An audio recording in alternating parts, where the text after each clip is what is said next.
తెలంగాణలో ఎస్ఈఆర్పీ పరిధిలో పనిచేస్తున్న వివోఏల ఆందోళనకు మాజీ మంత్రి సవితా ఇంద్రారెడ్డి తన మద్దతు ప్రకటించారు. మహేశ్వరం మండల కేంద్రంలో వివోఏలు నిర్వహించిన దీక్షలో ఆమె పాల్గొన్నారు. వివోఏలను ఎస్ఈఆర్పీ ఉద్యోగులుగా గుర్తించి హెచ్ఆర్ పాలసీ అమలు చేయాలని, గౌరవ వేతనాన్ని 20,000కు పెంచాలని డిమాండ్ చేశారు. కాంగ్రెస్ ప్రభుత్వం ఏర్పడిన తర్వాత వివోఏల సమస్యలు పరిష్కారం కాలేదని సవితా విమర్శించారు. స్వయం సహాయక సంఘాల బలోపేతానికి కృషి చేస్తున్న వివోఏలకు కనీస వేతనాలు, ఉద్యోగ భద్రత కల్పించాలని ప్రభుత్వాన్ని కోరారు.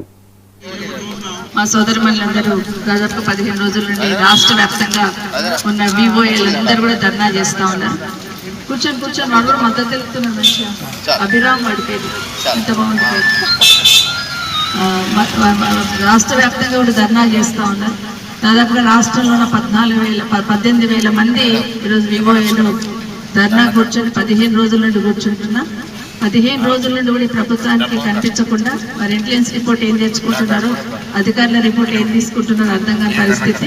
15 రోజుల నుండి ఆడబిడ్డలు 18,000 మంది ఆడబిడ్డలు రోడ్డు మీద కూర్చున్నారంటే ఖచ్చితంగా ఈ ప్రభుత్వం ఇమీడియట్గా రియాక్ట్ అయ్యి చేయాల్సిన అవసరం ఉంది. కానీ వాళ్ళే ధర్నా చేసి వాళ్ళే వదిలేస్తారనే లెవెల్లో ప్రవర్తిస్తున్నట్టుంది.